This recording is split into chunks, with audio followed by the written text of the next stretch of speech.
y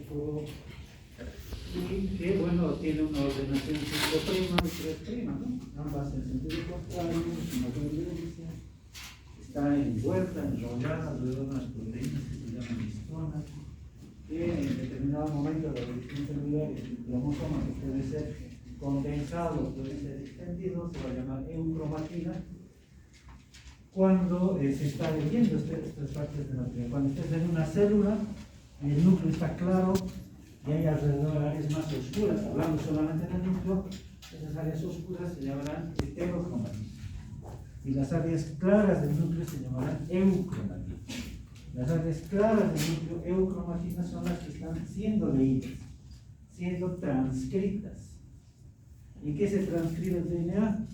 En una otra hebra de purina que se llamará, obviamente, o material genético lineal, pero ustedes ya no lo dicen, que se llamará RNA mensajero. Luego este tiene que salir del núcleo, llega al citosol y puede unirse a esas moléculas que van a traducir esta información genética, ¿de acuerdo?, de bases nitrogenadas en aminoácidos. Esa se llama traducción, y esos son los ribos, ¿no?, que pueden estar sueltos de la misma manera de poliribosomas, o pueden estar unidos cuando estas proteínas de síntesis vayan a salir de la célula a exportarse y van a estar unidas seguramente al retículo endoplasmático rugoso. Estas seguramente se van a estar adosadas a un sistema para externar las proteínas, y las proteínas no se van a usar dentro de la célula, tienen que envolverse en una rica tarjeta para que salgan de ella. ¿Qué importancia tiene esto? Bueno, las células más activas, como los hepatocitos, que entre varias sustancias liberan gran cantidad de proteínas albúmina en la sangre que mantienen una presión osmótica, entonces tienen su cromatina extendida generalmente. Entonces son núcleos más claros que sí. Por ejemplo, ¿de acuerdo? Y en los casos de tumores, no sé si son neoplasias, las neoplasias tienen una gran carga de material genético, más allá de lo normal, por ejemplo, los núcleos se ven más oscuros. Incluso los núcleos ya no son redondos o ovoides y con la cromatina uniformemente teñida por hematoxilina, sino al contrario, son angulados o más grandes y tienden a retener gran cantidad de material sensorial y se ven muy fácilmente grandes, son las neoplasias. La cantidad de material genético puede ser. Bueno, a lo contrario que se pensaba antes, luego de estudiar el genoma humano, bueno, se sabe que solamente existen 20.000 a 25.000 genes que van a codificar más o menos 100.000 proteínas que hacen al ser humano por el momento dueño o modificador de lo que conocemos como vida. El resto solamente, como dice ahí, entre comillas, probablemente se creen que son solamente repeticiones de material genético que todavía no se conoce bien su función. Bueno, ¿cómo tan pocos genes pueden generar tantas proteínas y explicarnos a nosotros? Entonces puede ser que haya variaciones en el número de copias, como dice abajo, o diferentes formas o combinaciones de un solo núcleo. Solamente a manera de conceptos básicos, ¿no? La parte de que se codifica, es decir, que se transcribe el material genético y se va a traducir finalmente en una cadena de aminoácidos y finalmente una proteína va a funcionar enzimática probablemente, se llamará exón, ¿de acuerdo? Las áreas que no se traducen se llamarán intrónico. Cuando se hereda, cuando tenemos dos copias del mismo gen, el mismo alelo, en un mismo lugar, idénticas, por ejemplo, para una característica fenotípica, podemos decir altura, quizás, color del cabello, etc. Entonces se llamarán homocigotos, no tenemos el mismo. Y si tenemos copias diferentes, se llamarán heterocigotos para ese gen particular. Aquella rama de la genética que va a estudiar a los genes y todas sus interacciones, ¿de acuerdo?, sobre todo los intrones y los exones, eso se llamará genómica. Sin embargo, no solo es el material genético el que va a determinar un fenotipo, la expresión de ese material, o sea, lo que estamos nosotros viendo, en estos sentidos, y percibiendo y actuando. Entonces, sino también influyen factores medioambientales, factores sociales, probablemente, que van a determinar la expresión o no de cierto fenotipo. Eso es mucho más grande y también está relacionado con enfermedades, y eso se llama epigenética. Todas las proteínas que producen, una vez traducido, interpretado en material genético, traducido fenotípicamente en proteínas, obviamente merece también un estudio, que también a partir de eso podemos encontrar nosotros la normalidad o la normalidad. Es importante conocer la presencia de los microRNA, porque se supone que estos microRNA podrían modificar entonces y explicar por qué tampoco el gene puede generar mayor cantidad de proteínas, como cuadruplicar la cantidad.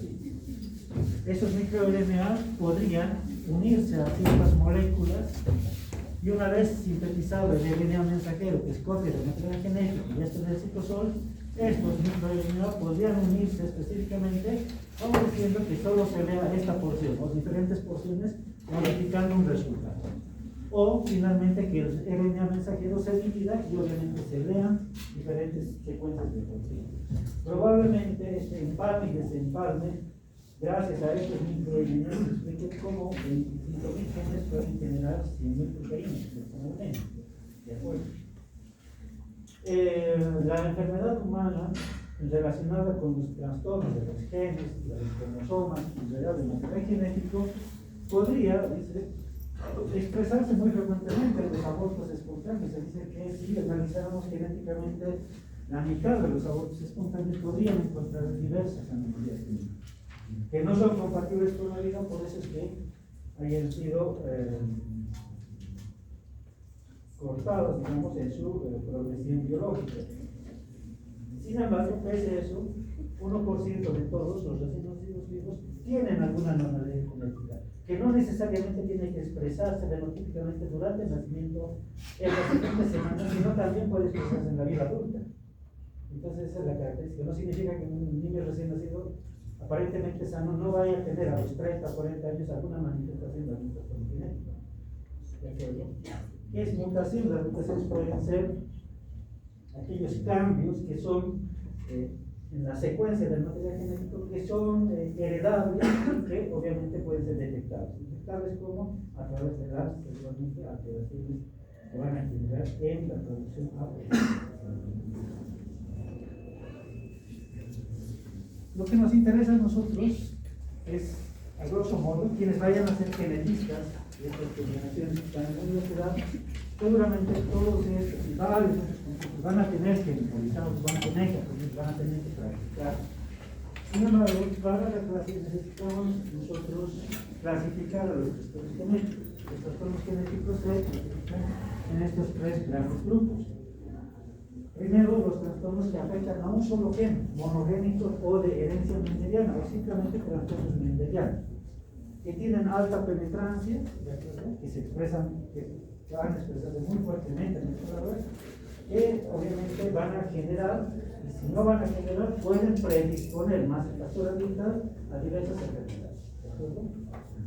El otro grupo son los trastornos cromosómicos. Ya no solo un gen está afectado, sino cromosomas como tal. Y ahí está la famosa trisomía del 21, que se llama síndrome de Down, que es la más frecuente cromosoma. ¿De acuerdo? Y bueno, obviamente pueden ser alteraciones en la estructura del cromosoma, en el número de cromosomas, ¿de acuerdo?, que van a dar este grupo grande de trastornos. Son más raras, obviamente, estas dos primeras, la primera menos frecuente, se presentan en grupos poblacionales, pero obviamente no son tan frecuentes como el tercer grupo, que se llaman trastornos multigénicos complejos. En este caso, existen secuencias de DNA modificadas que podrían predisponer a una enfermedad, pero necesariamente tiene que estar la epigenética, es decir, todo el medio ambiente, las condiciones tienen que darse para que este material genético se exprese de la manera genética. Si no existe la condicionante del medio ambiente, no va a desarrollar. Puede tenerla, incluso quizás puede generarla, pero no va a poder desarrollar. Y de eso, por ejemplo, será la hipertensión arterial, por ejemplo, la diabetes mellitus, por ejemplo, y otras enfermedades que tienen. Entonces, ese grupo son de las más frecuentes. Entonces, los trastornos genéticos, estos, de este último grupo, son de la mayoría de los que vamos a hablar este año. Sin embargo, no podemos dejar de mencionar las enfermedades que pertenecen a los grupos. Bueno, primero, entonces, analizando grupo por grupo, trastornos monogénicos de herencia mendeliana, los más conocidos. Son, entonces, autosómicos dominantes. Van a afectar a los cromosomas, van a afectar a los genes autosómicos, los cromosomas autosómicos y los cromosomas sexuales. En este caso, trastornos monogénicos solo afectan a un gen, van a denominarse o autosómicos dominantes o autosómicos recesivos. Algunos ejemplos ahorita estaban trayendo para poder entender algo de esto. Por ejemplo, la pleiotropía es la manera como pueden tener diferentes efectos finales una alteración genética. Aquí está mucho más claro. La anemia drepanocítica, la que vamos a estudiar en patología hemática, hace que los glóbulos rojos que conocemos nosotros son bicóncavos, de acuerdo, que miden 7 micras, que su membrana celular es tan normal, por así decirlo, que pueden pasar los vasos capilares plegándose una como otra a manera de monedas, sin adherirse al endotelio.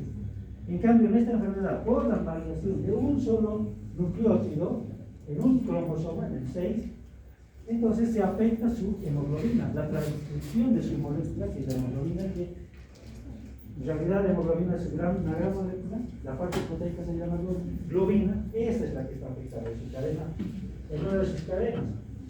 Y eso permite que ante la disminución del oxígeno o alguna enfermedad como una enfermedad parasitaria de la sangre, entonces pueda precipitarse la hemoglobina y formar agujas, precipitados de la manera de cristales, de tal manera que formen una hoz. Y el glóbulo rojo ya no es bicóncavo. Y la membrana celular es altamente adherente. Circulan con más dificultad por los capilares y se adhieren a los vasos capilares.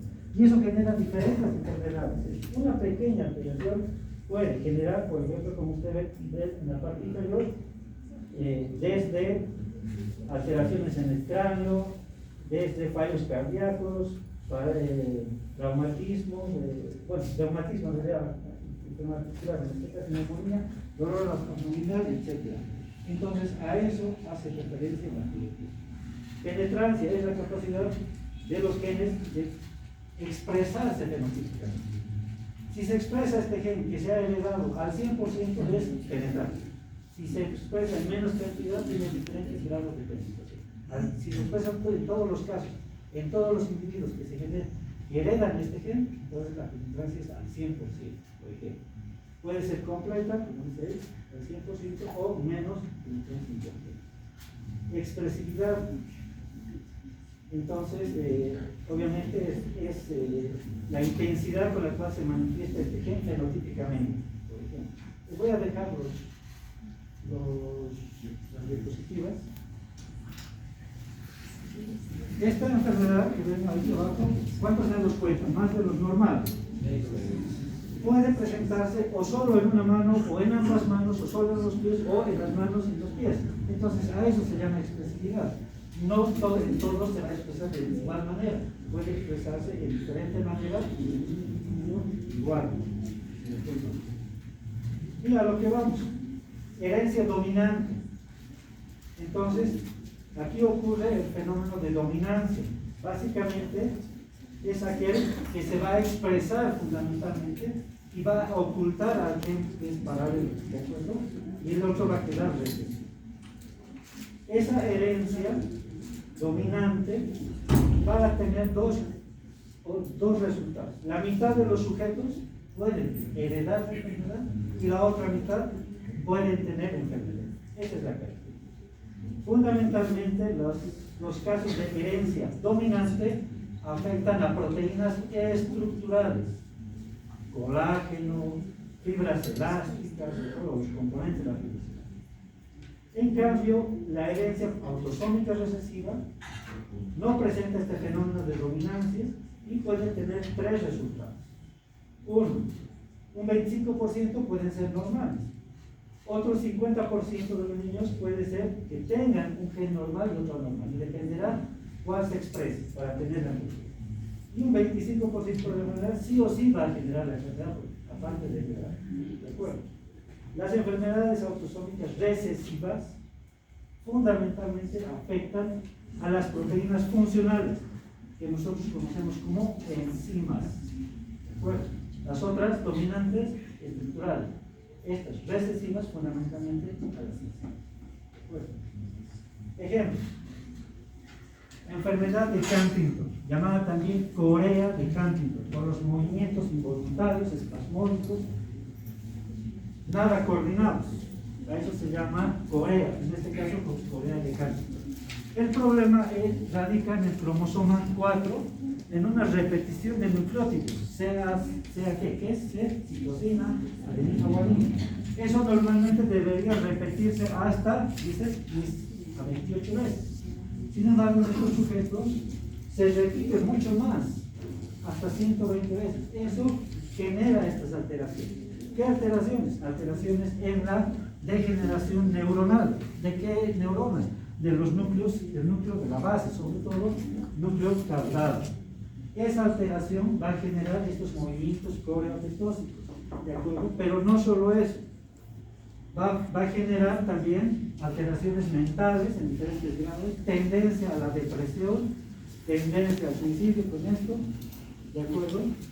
Aparte de las manifestaciones musculares, ¿no?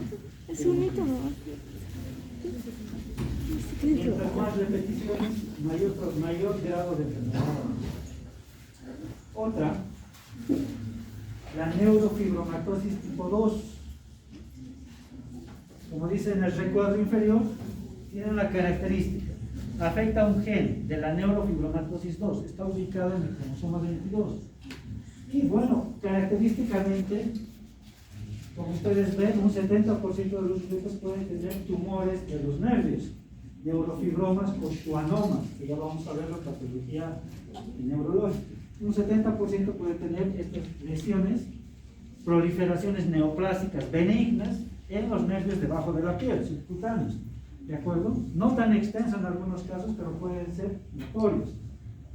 Pero característicamente tienen todos, o único o bilateralmente tienen schwannoma del nervio acústico, ¿de acuerdo? Que va a generar primero manifestaciones como tinnitus hasta llegar a la sordera. Entonces, y esto pasa en sujetos relativamente jóvenes, alrededor de 30 años de edad, ¿de acuerdo? Entonces, es otro ejemplo. Ya tenemos dos ejemplos de enfermedad autosómica dominante: Huntington, neurofibromatosis tipo 2, otro, síndrome de Marfan. El síndrome de Marfan básicamente traduce alteraciones del gen que codifica esta molécula, fibrilina. Y la fibrilina forma como mallas que van a sostener a las fibras elásticas. Todos los tejidos, los órganos que contengan tejido elástico tienen fibras elásticas, cuya característica es modificar su longitud y recuperar luego su longitud previa. Eso se sostiene gracias a estas mallas de fibrilina. Aquí el problema es la alteración en el cromosoma 15, en el brazo largo, locus 21. El gen alterado, como está en el recuadro inferior, es el gen de la fibrilina 1. Se afecta este gen y estas mallas no pueden conformarse adecuadamente. Y el resultado es lo siguiente: son sujetos de talla alta con longitud mayor de las extremidades superiores e inferiores. Es característica la longitud, crecimiento en longitud de los dedos, aracnodactilia, y tienen cierta laxitud, tanto de la piel como de las articulaciones. No estamos diciendo extremo, pero tienen cierto grado de laxitud. Pueden acompañarse otros trastornos, como en el tórax. Puede ser prominente o puede ser retraído, excavatum o carinatum, se va a hacer. Luego, hay otras alteraciones clínicas como pie plano, micropnea y bueno, es característica entonces esa del síndrome de Wolfram. Es más importante, estas quizás son características que pueden permitirle vivir al paciente. Sin embargo, en sus pacientes también se ve afectado un vaso de gran calibre que tiene gran cantidad de elastina. Aquí el problema son los fibros elásticos. ¿Cuál es el vaso ese? Es la arteria de gran calibre llamada aorta. Y sobre todo, esta se va a afectar en la porción ascendente de la aorta. Como no hay un buen material, un buen tejido conectivo, es que esta aorta tiende a dilatarse. Y recuerden que la primera porción de la aorta es donde nacen las arterias que van a irrigar al corazón, que son las. Entonces va a verse comprometida también la función entonces, del corazón, ¿de acuerdo? Puede afectar, comprometiéndole. Otra alteración del material colágeno, fundamentalmente localizada en diferentes cromosomas, pero el más frecuente, la alteración del colágeno 5, no solo el 5, el 3, el 1. El colágeno está presente en toda nuestra anatomía, histológicamente. Permite que los huesos sean duros. Cuando al colágeno tipo 1 se añaden, por ejemplo, el calcio, o en los dientes lo mismo, el esmalte gracias a eso, o simplemente que sea resistente como la dermis de la piel o los tendones. Sin embargo, alteraciones en la molécula precursora del colágeno, el procolágeno, pueden hacer que, por ejemplo, la piel sea demasiado laxa, en exceso. Más de 1 pulgada desde la superficie de la piel podría extenderse la piel, ¿de acuerdo? Excesivamente laxa. No solo eso, es más suave y más aterciopelada que lo normal. Los vasos sanguíneos se pueden ver a través de la piel, lo que no deberíamos hacer, por ejemplo. Como ustedes ven, las articulaciones son bastante flexibles. ¿De acuerdo? Esto también es como de los contorsionistas de los circos, ¿de acuerdo? Entonces esas contorsiones ya son más grotescas. Tienden entonces a luxarse fácilmente. ¿Les duele? Les duele, obviamente. Y no solo eso, los vasos sanguíneos también tienen material colágeno en su formación. Estos tienden a quebrarse fácilmente. Entonces, la hiperlaxitud, el exceso de movimiento de las articulaciones y los vasos sanguíneos débiles hacen fácilmente que estos pacientes tengan múltiples áreas de hemorragia subcutánea, que nosotros vamos a llamar equimosis, que creo que hemos llevado, ¿no? Personas hemodinâmicas. Otra enfermedad de este grupo será la hipercolesterolemia familiar. ¿Qué es lo que caracteriza la hipercolesterolemia familiar? No se puede metabolizar por un trastorno proteico, genético, obviamente. Ahí está la alteración, el cromosoma 19. Lo que existe entonces es una elevación anormal de los niveles de LDL.